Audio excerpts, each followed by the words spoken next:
people, welcome back to another episode of the Jagged Edge, our first coverage for 2019.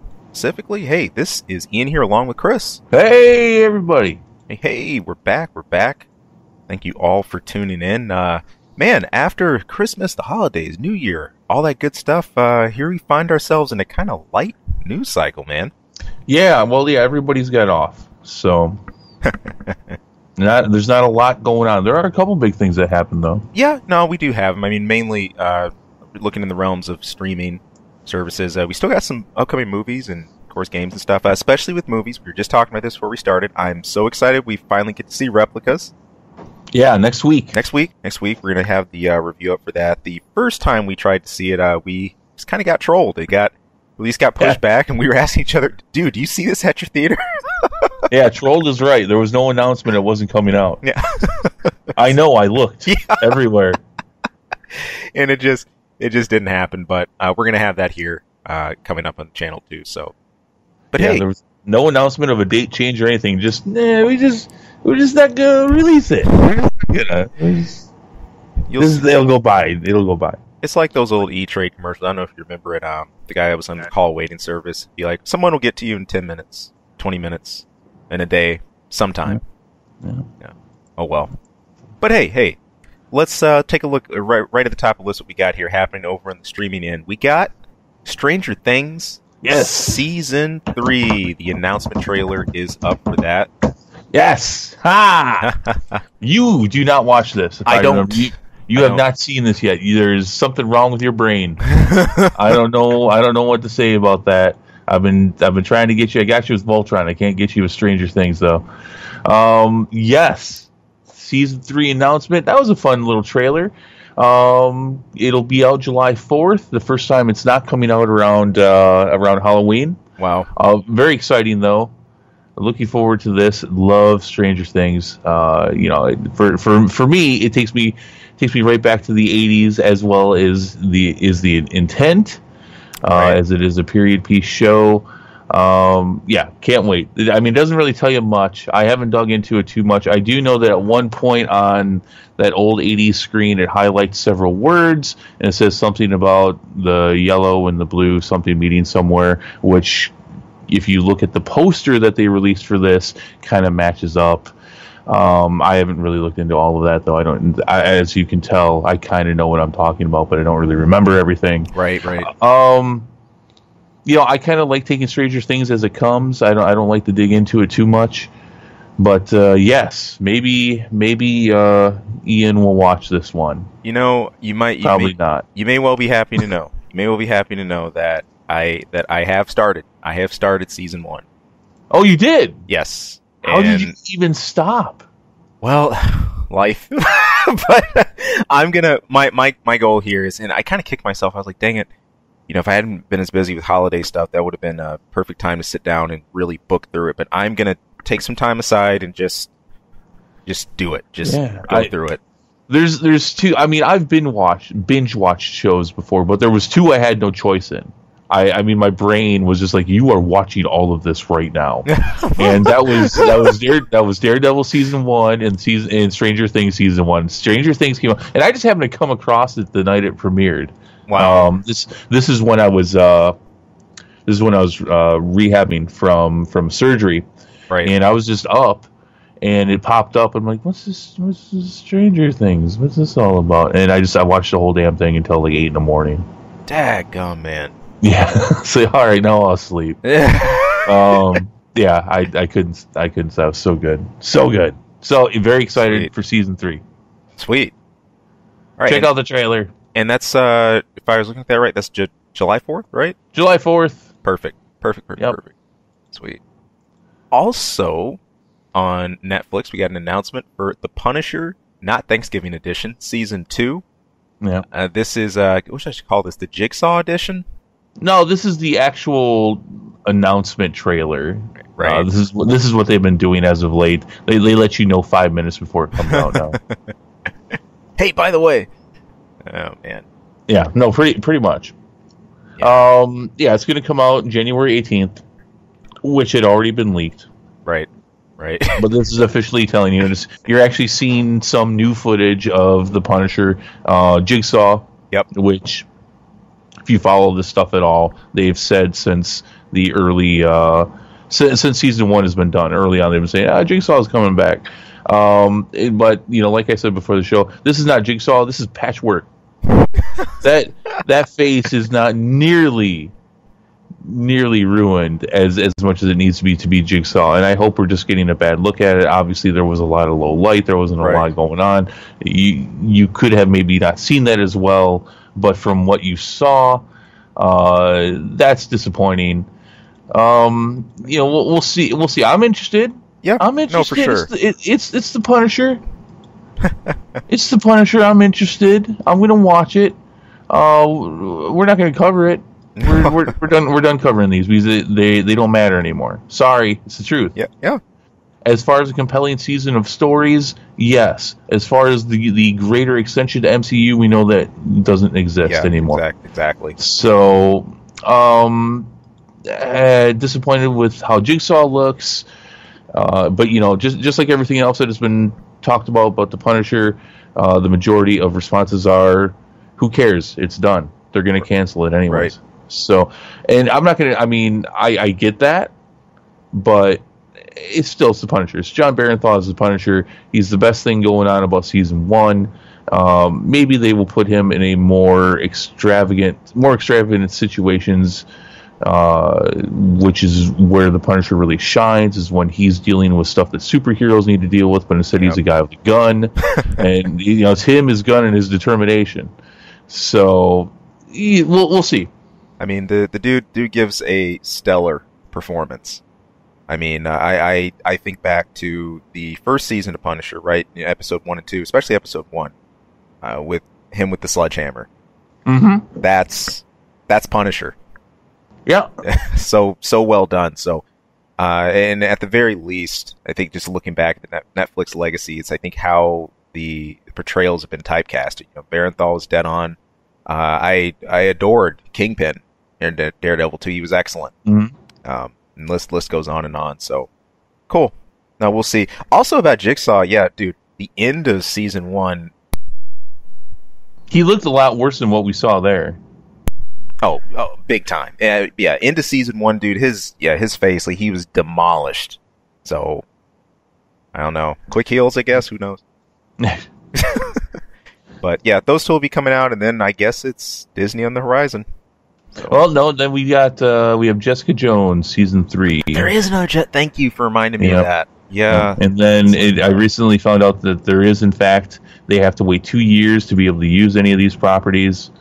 Yeah, so we'll see. Cool. All right. Panning on over to movies, checking out something we reviewed recently, talked about here. That's Aquaman. He is as in we, you mean you and Isaac. Yeah, exactly. I haven't seen it yet. I actually plan on seeing it soon. You got shorted big time. I did. But can you tell I'm still a little bitter about that? There's some salt. There's a little bit of salt there. A little bit. You can't change a release the same day, especially around the holidays. People are planning things. Can't just go opening up all the jars. I mean, that's right. Right. You got to plan this out. You got your jar of peanut butter, your jar of jelly. You got to get your bread out. You got to get 1 or 2 knives. You should get 2 knives. Don't be that guy. I agree. Don't be that. Thank you for saying that, by the way. So, and then you can't just then take away the bread. What are you gonna do? You're not gonna make your sandwich, and that's what happened. I'm sorry. Go ahead. I'm done. Aquaman is still cleaning some serious house in the box office. Like, check this out. This is shaping up to be the highest grossing film for the 3rd weekend in a row.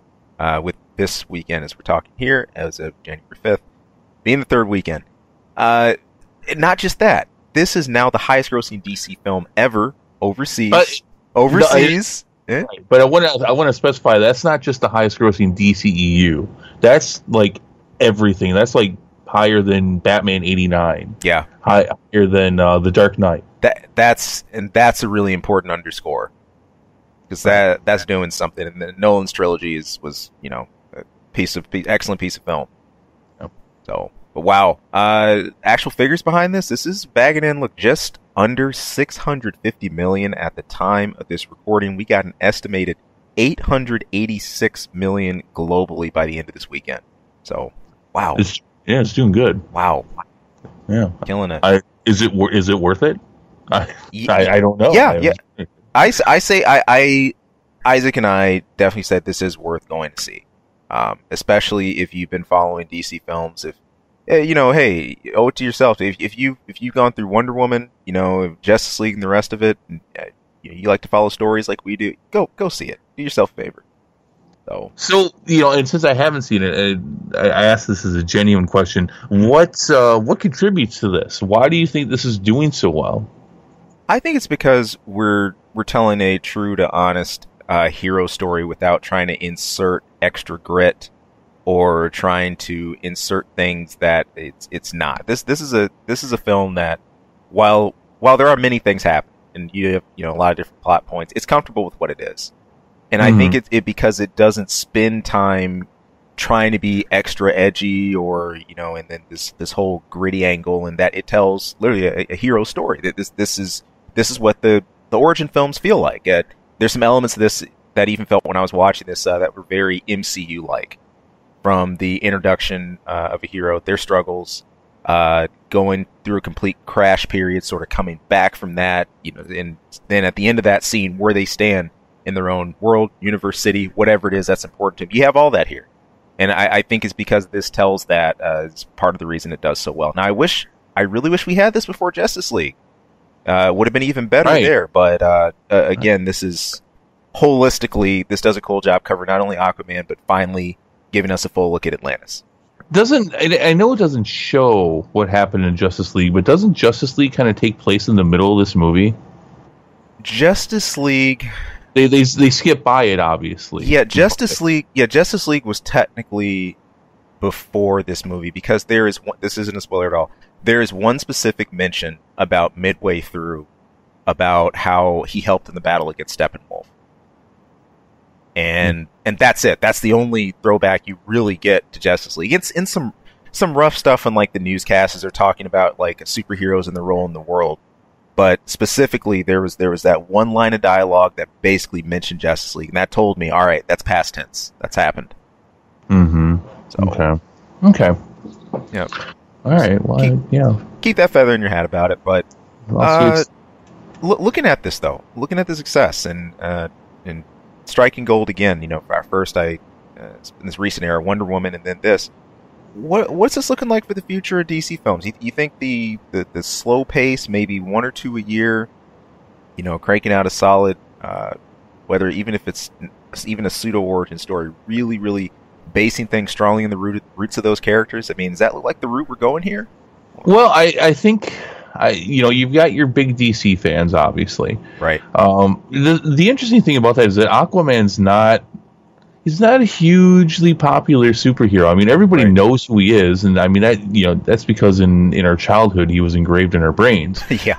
From the cartoons and the comics, if you're a comic fan.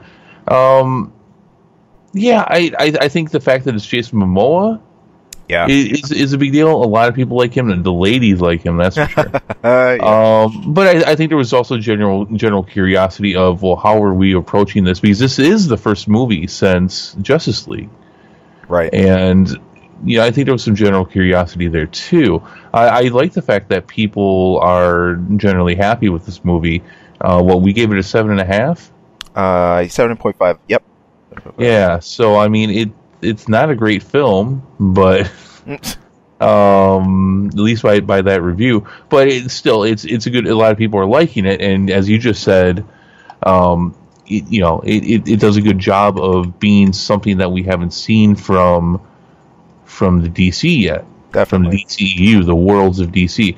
I think a lot of people could see that. I think looking at the trailers, you can tell this is not. There's no Zack Snyder here. No. He might have been a producer, but that probably was a name only. I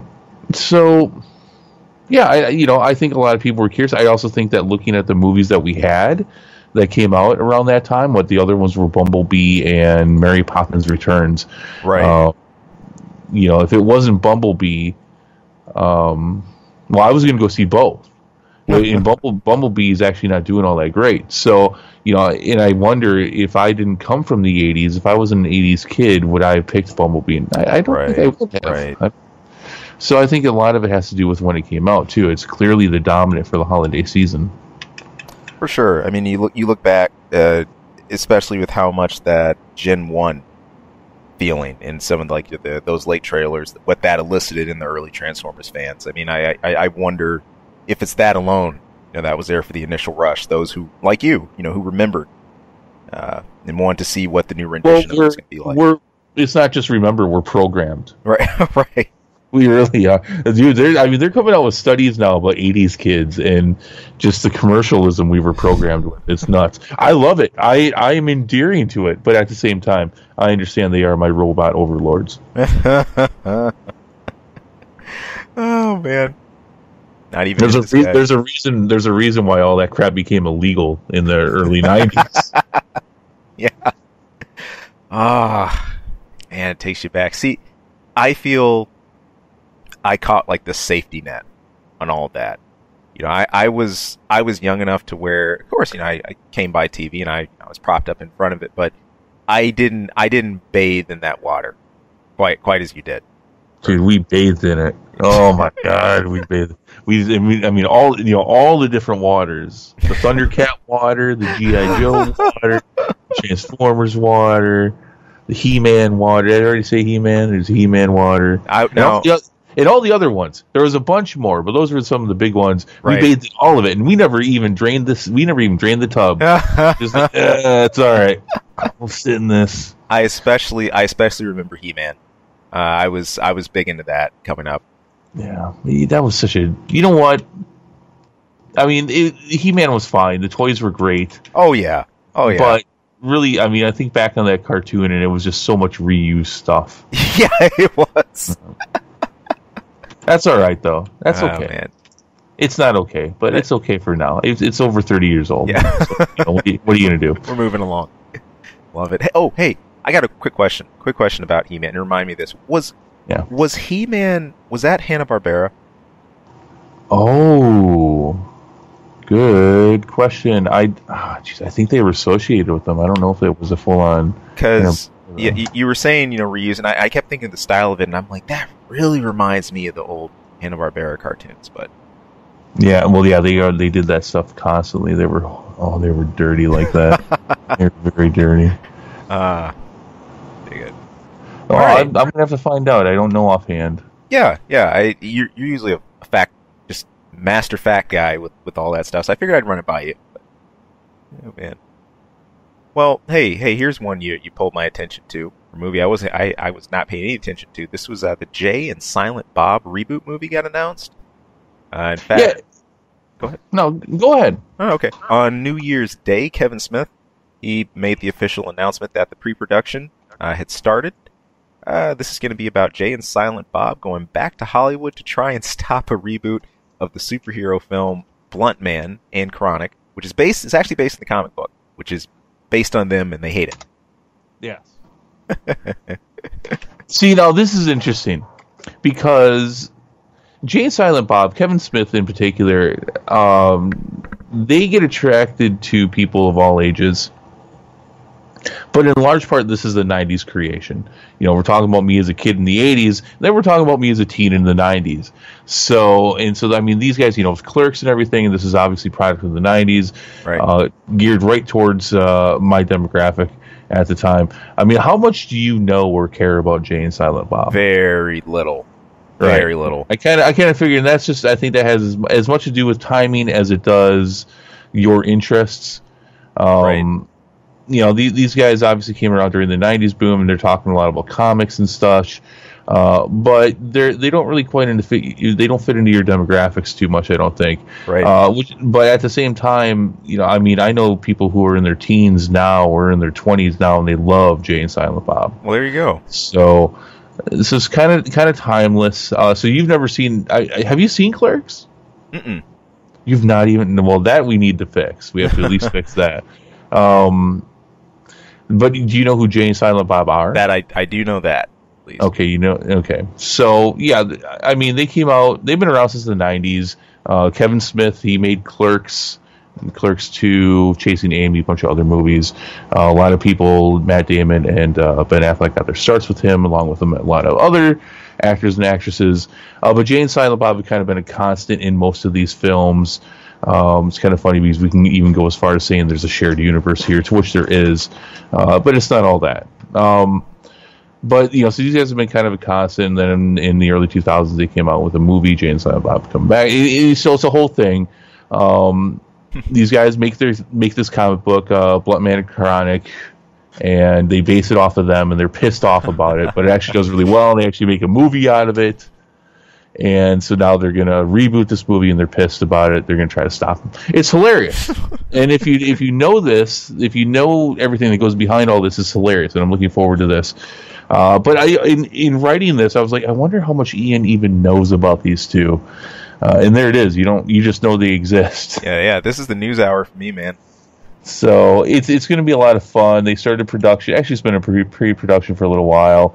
You know, it's not going to be a huge, you know, CGI blockbuster movie. They never are. But you know, we should probably. I think we probably get this sometime this year.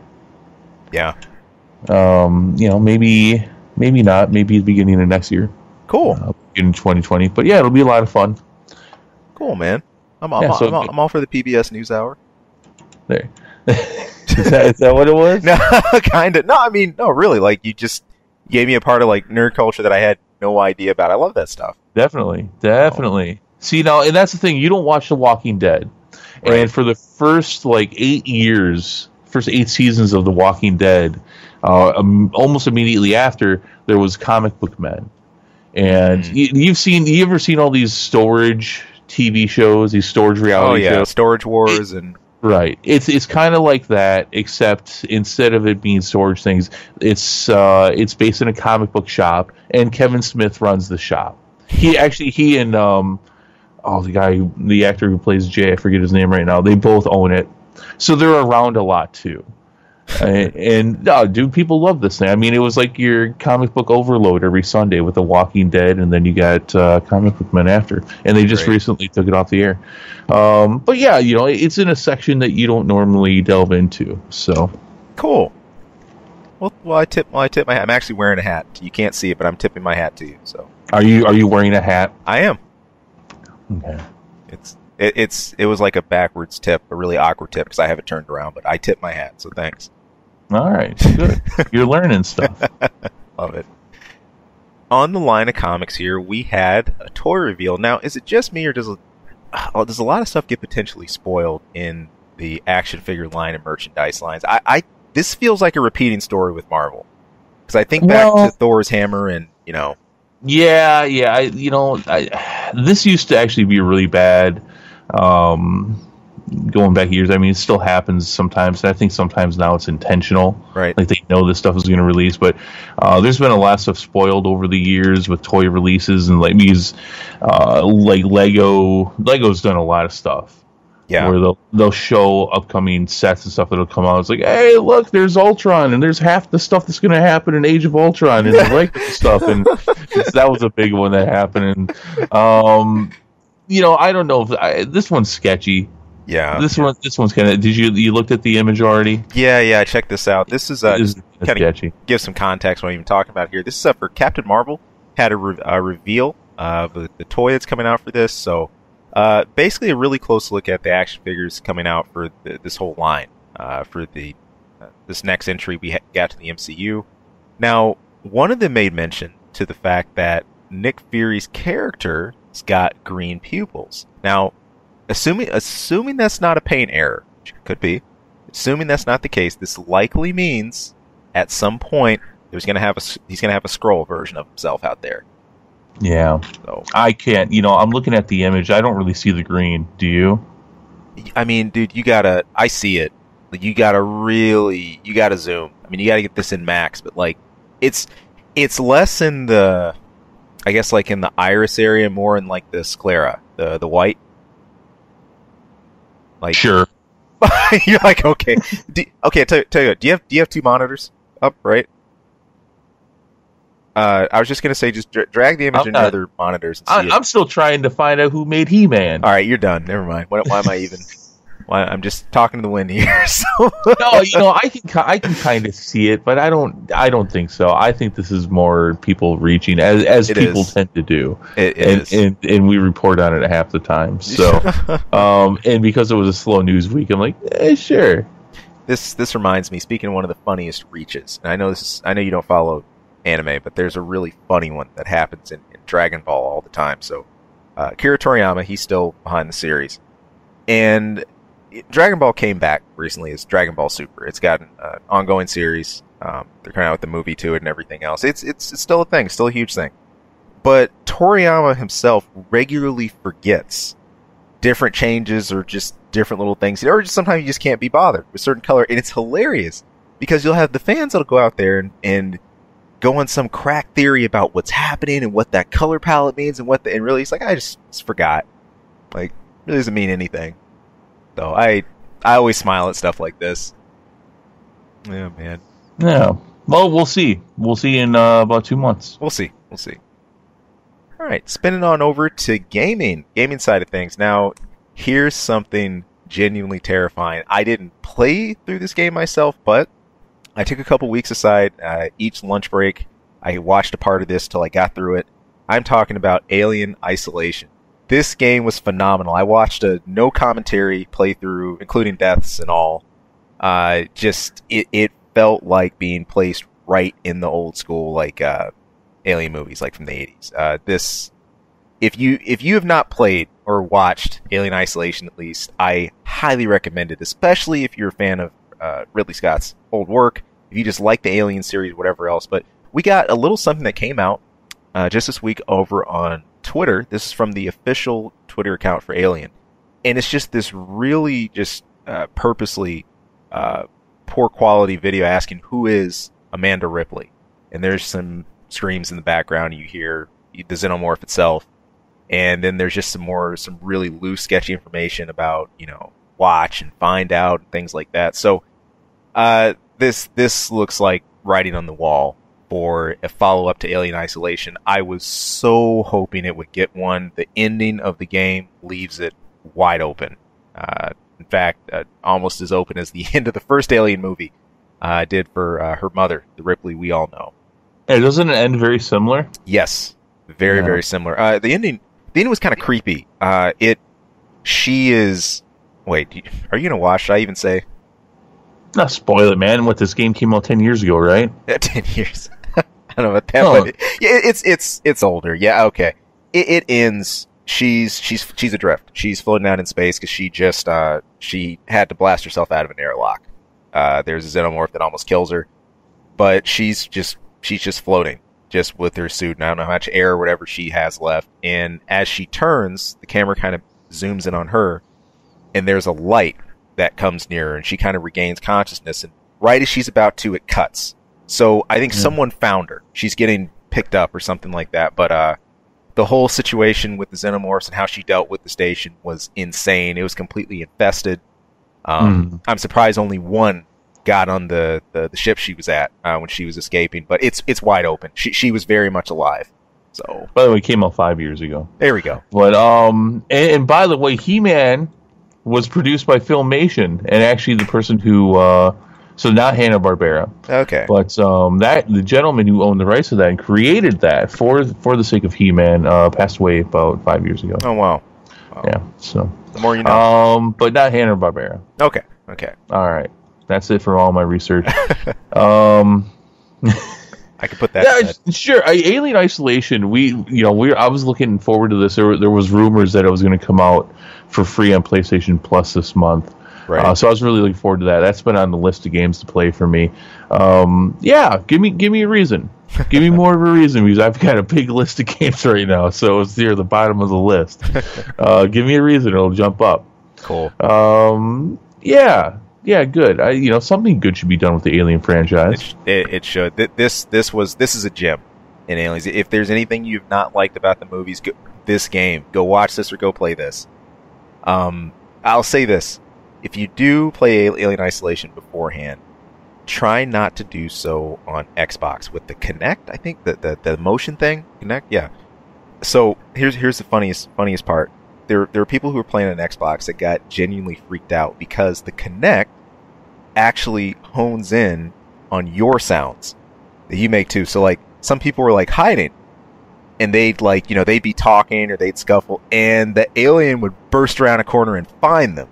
Huh, that's interesting. Yeah. They there's a whole. I should pass you the documentary on it. They did a whole examination, like a retrospective of building that AI. It's actually really amazing what they put into it for this game, and the way that it not only uses like sound detection, but the way it interacts with each stage, the ship itself. It's pretty awesome.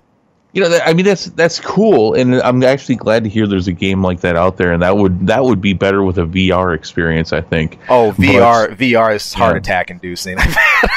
But I mean, to be able to detect your audio and stuff like that too, and I think that would integrate well with all of that. But I mean, again, that goes back to what I said some time ago, that people just want to sit and they want to play their game on their controller. Right. And that's not what we're talking about here, but I mean, that's interesting. That's cool. And I think, maybe that's what they're doing. Maybe that's what this next one is. It's going to be a VR game with, it's going to detect everything. It's going to detect your heart rate. Oh my God. In fact, you gotta plug it right into your neck. And it's gonna tell everything that's going on. It's gonna be able to read blood pressure, whether you're perspiring. If you shit your pants, it'll know. And the alien can smell it. I can smell it. Oh, you stinky poopy guy. There's poopy pants right there. Oh man, you just taking back to all the inventive deaths you could get. I think the worst one that I saw, there's this guy. He was actually the guy I was watching. He'd made it to a part where you have to do like a short spacewalk. He's putting on a suit, and he wasn't paying attention to one of the vents above. So he's all decked out in his suit, right? And he's holding the helmet, and he's holding the helmet out, and you just see this drool dropping on the helmet, and he slowly looks up. Sure enough, be careful. They'll do that. Yeah. They'll do that. So good. So this is great. Man, will I actually work myself up to playing this? Maybe not, but I No, you're never gonna play it. No, I will follow it from a distance with joy. So I'd be so bad with this.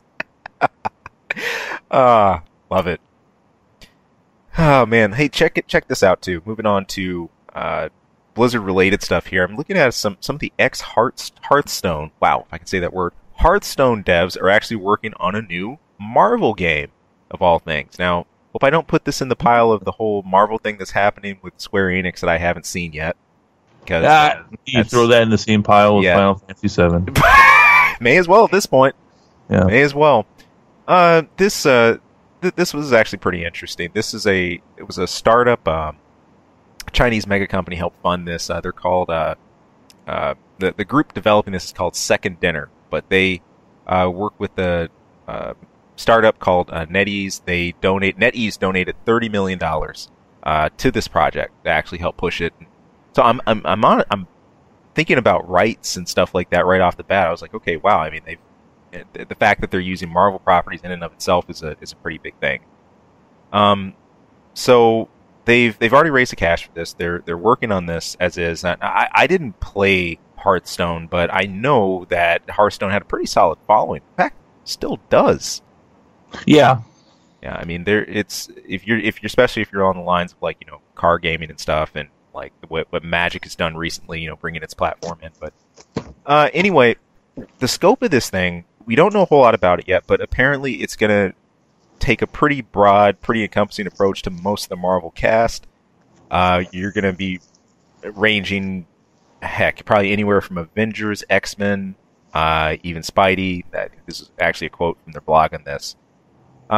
So it sounds like everybody's free game for this in like card gaming style, but in fact they're still hiring for this too. This is really fresh off the press. They have I actually don't know which site, but I know specifically they're looking for a client engineer and a technical artist for this. So now, as far as the devs themselves, it's really worth note that NetEase and a lot of the second dinner workers here, they were members of Blizzard's Team 5. These are the original creators of Hearthstone. Those later on, they join up with the rest of the core team. But all this is still in really early development. Maybe this brings a little focus off of the Diablo hubbub and everything else we have. No, it doesn't. And give Hearthstone people something else to look forward to if you really dig the Marvel properties too. Well, I mean, that is cool though. I mean, this sounds like it's going to be a phone game. Yeah, it's looking like it. I mean, hey, go get some of that Marvel money. Now, funny you mentioned that because NetEase, the same group, they're also the company that's partnered with Blizzard working on Diablo Immortal. So, is that the Chinese company? Yep. Same group. All right. So, here we go. It's all business. It is. It's all biz, and they've obviously tapped the talent to do this. So, yeah, man, I think if I was going to be playing card game, I'd try the new thing they released with Magic, just because I got history with it. I still remember how to play, but this probably isn't one I'll check out myself. I'll wait for Diablo Immortal. We'll play together. Yeah. I mean, the closest thing I played to a card game was Mortal Kombat X Mobile, and that's because it was just kind of your characters are on cards and stuff. And, okay. It was fine. I played it for a little while. The card game stuff not really my jam. I hear you. Whatever. Have fun. Let it roll on by. Yep. Other than that, man, that's all I got in the gaming end. So I'm gonna interrupt. Oh my gosh, I came in. LeShock. Yeah, because you forgot to mention the other thing with Blizzard. I did. Yeah. So I did. I sure did. Thank you so much. This is a little piece of news that we were talking a little bit about beforehand, and shame on me for not mentioning it. There was a buyout that took place. This is over the holidays, so we're not too far removed from this, maybe a week or two out. But the majority of those who took this Blizzard buyout, they were part of the customer service reps stationed elsewhere. It was about 100 that actually took this. And I guess looking at that, we're talking about Blizzard and the overall climate of everything right now, especially if you've listened recently. Everything we've been talking about here, the fallout from Diablo, also all the some of the internal issues, David Brevik's comments, and everything else. There's some shaking up. There's some there's a magnitude earthquake happening there. Yeah. So I guess they do this buyout thing on a regular basis, but they increased it, and that's when 100 people from this company that works for Blizzard that does customer service, 100 of them, we're going to take this and run. A lot of that had to do with the fact that there was some that were actually quoted as saying, look, we see the writing on the wall here, and things are changing with Blizzard. It seems like it's a good idea to take this and go. Wow.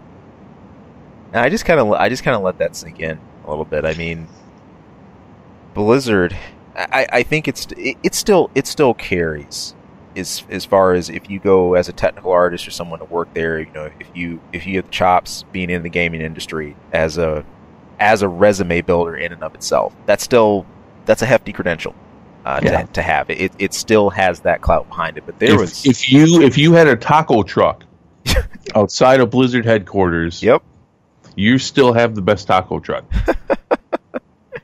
No, but it does kind of rub like that. It does, and I guess to see anything just starting to put a dent in that. I mean, just this notion that the winds are changing. A lot of people, and I thought this was a bit extreme. Because I've been detached from Blizzard for a while. I mean, I don't not play Diablo, but sure. I stopped playing WoW years ago, and but a lot of people with this latest expansion for WoW, they were like, man, just the lack of, it just seems like lack of effort, lack of trying on Blizzard's part. Some people were screaming this months ago. Wow.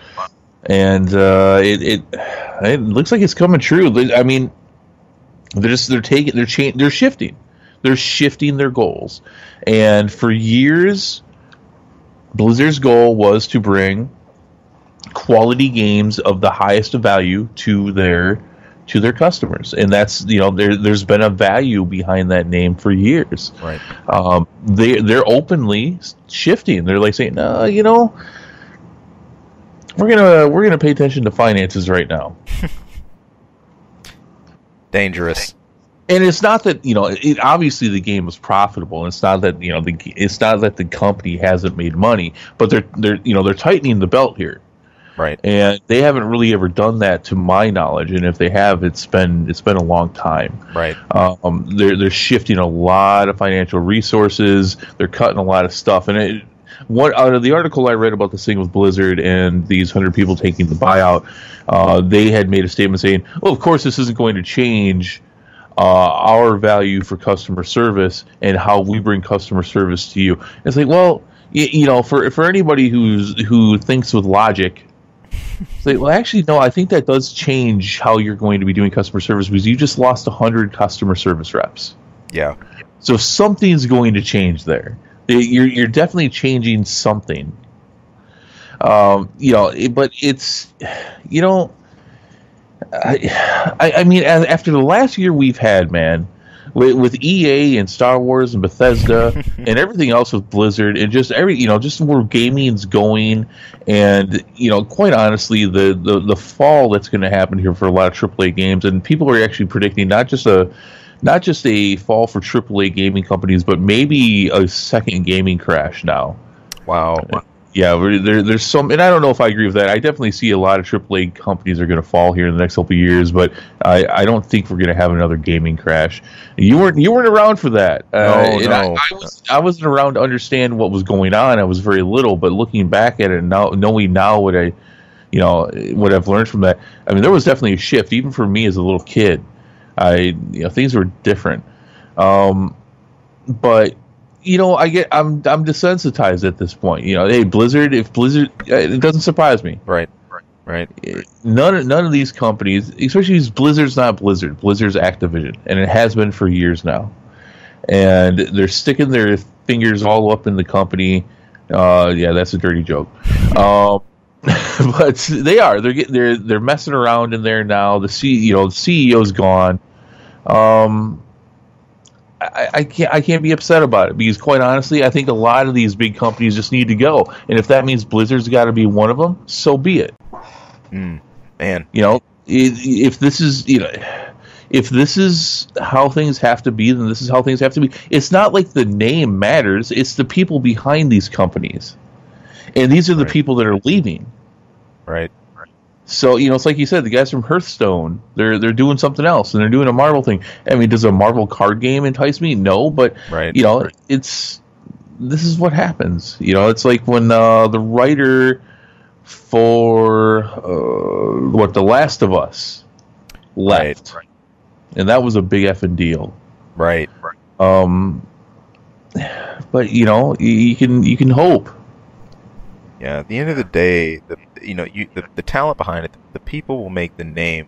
The name obviously has an impact in terms of reputation and looking back in the rearview mirror at the way that you rendered those services, or that company you were attached to. It's hard to divorce David Brevik from Diablo, or Blizzard for that matter. I mean, it's just, but they did. But they did. But even still, when you think of David Brevik, Diablo is still one of the hallmark things for him. Right. I don't think of what's that other one he worked on? I was about to say Hearthstone. It was the other dungeon crawler, Torchlight TL. Yeah, that's not the first thing that comes to my mind for him. But no, man, there's some big changes going on. People, especially with the whole monetization aspect and the whole loot boxes and pay to win and all that. That hits a saturation point really fast. So the way DLC's handled, the way updates are handled, all of that is going to be so critical for a game's lifespan going on. And we're going to see this year with some of these other big releases. Anthem, I'm looking at you. See how this goes. Yeah, Anthem, I'm not. You already burned me. You already got me. You already got me, EA, so I'm not. You lost me already. The year before the game even came out. I got so sick of your crap a year before it even came out.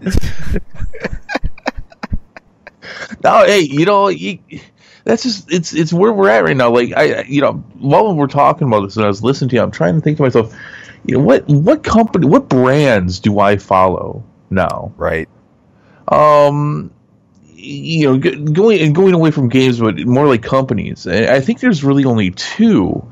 There's the MCU, there's Marvel Studios, and there's NetherRealm.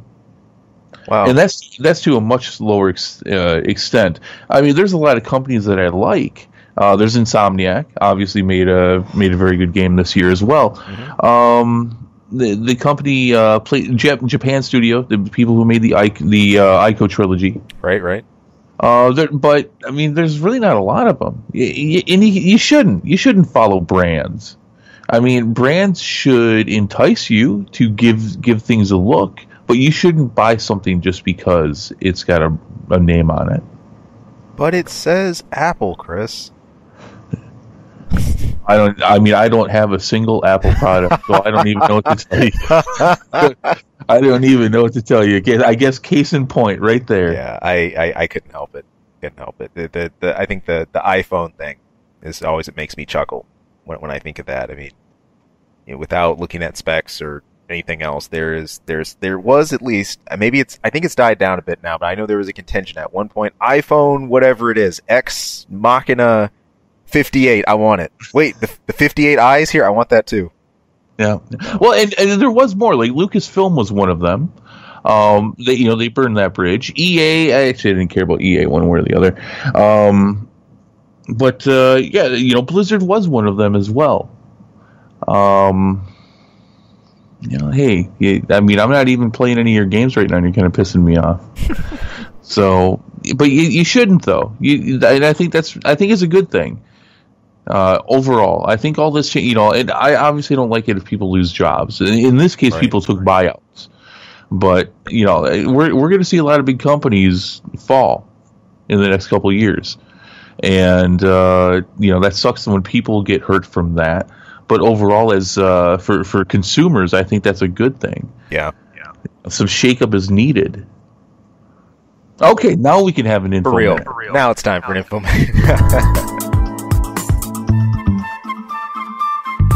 Chris, hey, did you ever read Lord of the Rings? I read The Hobbit. I did not read The Lord of the Rings. Hey, even more classic. Man, Lord of the Rings was my first exposure to Tolkien. I started with I read it in reverse. I did the original trilogy, and then after that I went back and read Hobbit. I guess this was late 90s when I read all of it. Well, Tolkien, Lord of the Rings, look, we both know this is all still so celebrated. In fact, every time it's Tolkien's birthday, there's always a push online through various Reddit communities.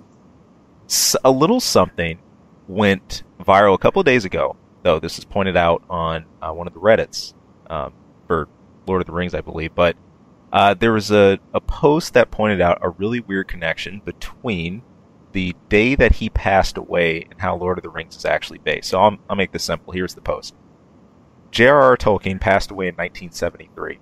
If you reverse it, that number is 3791. 3 rings for the elves, 7 for the dwarves, 9 for men, and 1 ring to rule them all. Oh my god. That actually fits a bit more than it should. That is actually a little spooky. It's weird. It's weird. And usually, I gloss over a lot of the on the fan forums and different talk of conspiracy theory and stuff like that. But this one this creeped me out a little bit. Reading. I mean, obviously, there's no way to look at something like that in the when you're creating your story. But it's really weird. And you go back and you think of the original quotes from the book about when the rings themselves were actually being made and all that, and I couldn't help but just sit a minute and be like, "Dang, don't do that." Yeah. This is especially the work most lately known with Peter Jackson, the work he's done localizing things for film. I was actually surprised The Hobbit stretched to. I thought it was just going to be 2 movies tops. Oh, they didn't just stretch that thing; they put a lot in there. Yeah, they stuffed that. They stuffed that a lot. I mean, regardless of, I think what we individually have to say about the adaptations, they're still, I think, a huge part of the fantasy film. And Lord of the Rings, golly, dude, as a trilogy, that's just shattered records. I still know people that'll go back and watch this every year. Marathoner. Oh, dude, I mean, Isaac is a huge fan. He and I are eagerly awaiting the Amazon TV show, which now is looking like it will probably be 2020 before that's out. We're chomping at the bit to get on that and do reviews for it. Hardcore. I think the only other, literary-wise, the only other I could look to, someone who even predicted anything close to this or who kind of spoke in weird allegory was like James Joyce. How he wrote Ulysses. He had some really spooky stuff before he passed away as well. But I don't know, something. There's just a timeless quality to books, man. You know, it's like kind of like how you and I always like to have a solid copy of our games when we get them. It's part of why I refuse to get Kindles stuff, because I like having that textile feel when I think about a certain author, being able to just pull that book off my shelf. It's just extra. Love it. Love it, love it, love it. And in fact, I'm looking at the Lord of the Rings trilogy right now. That's on my, it's on my 3rd shelf. Got Hobbit right on top of it. Yeah, I don't think I'll read it. I read The Hobbit. Now you got to remember when I was in college, this is early 2000s. So, the Lord of the Ring movies are still pretty new, right? And for college, you go to college, you got to do the big English college essay, right? Oh yeah. I did mine on The Hobbit. And looking at taking it from the perspective of having seen the Lord of the Ring movies first and then reading The Hobbit, and the influence that the movies would have on my imagination while reading the book. Right. That's what my thesis was. Cool. Yeah, I know. I had a lot of fun with it. So pretty much it was just like, all right, so I got to read the book, which I was going to do anyways, and then I got to just write about my feels and how I feel that it had an effect on. And visualizing things in my head as reading, which obviously had a huge influence. Right. It was a good read though, and I remember when they said, "Oh, we're gonna do The Hobbit," I'm like, "That's maybe 2 movies, maybe." And look what happened. Yeah, that's it. Quite honestly, it should have been just one great big movie. Right. But whatever, it's fine. People who love to delve into that, they love it. Isaac loves it. In fact, it's kind of funny because he'll talk about it at first, but if you poke at the Hobbit trilogy just a little bit, he gets very standoffish and defensive. It is definitely a sore point for him. He's like, "No, man, but that was great, and this was great." And it's awesome. It's so funny. It's so funny. He's like, "Yeah, but I don't know. Maybe that sucked." And he'll tell you about how it didn't. Love it. Well, hey, if any of you out there have any really weird literary moments or something like that, or anything even related to this to share, hey, please let us know. Want to hear about it. Or, hey, if you have any feedback from some of the stuff we had a little earlier that we talked about in our segment, for Blizzard to movies, looking forward to Alien Isolation, you're looking forward to Punisher, hey, whatever it is, please, we want to hear from you. Post up in the comments. Also, hey, hit that subscribe button if you want to get the feed to our content coming out for Let's Plays. And the like button. And the like button, please. It helps us. Hit them both. Helps us keep producing this stuff to the highest level we can to bring that to you guys each week. So I promise you, if you hit both like and subscribe, we will send you cookies. Aha. You heard it here first. I mean, we're not really going to, but I promise we will. I promise you we will not. Oh, man. I'll go ahead and print up an IOU cookie sheet with a little K on it. That's right. I didn't say they were going to be edible. We're just going to send them in the mail. So you have to give your address. Give us all your private information with that. Just put it in the comments. All right. Don't do that. Don't do that. No. 3D printed cookies, maybe, could be a thing. We'll send you a postcard with a cookie. Okay. Better yet. Don't do that. But you should like and subscribe. But don't do anything else I said. And I'm not going to do anything else I said either. Oh, man. Thank you all for tuning in. till next time, we'll catch you guys again. Have a good one. Hey people, thank you for tuning into this episode and taking a listen. If you like our content, if you like what you're listening to, if there's anything we go over, hey, please, we would not only love to hear more from you, but if great if you could throw some support. You can subscribe right below. Also, you can toss us a line anytime. That's ksawmedia@gmail.com. Of course, you can tune in for our channel anytime for movie reviews, game reviews, a lot of random wacky stuff. Who knows what you'll hear. And of course, our episode each week where we're bringing the nerdiest things we can find, pick up, and maybe not find. Maybe the stuff that just drops in our laps. But anyway, hey, thank you so much for tuning in. Thank you for listening. We hope to hear from you again later. Take care.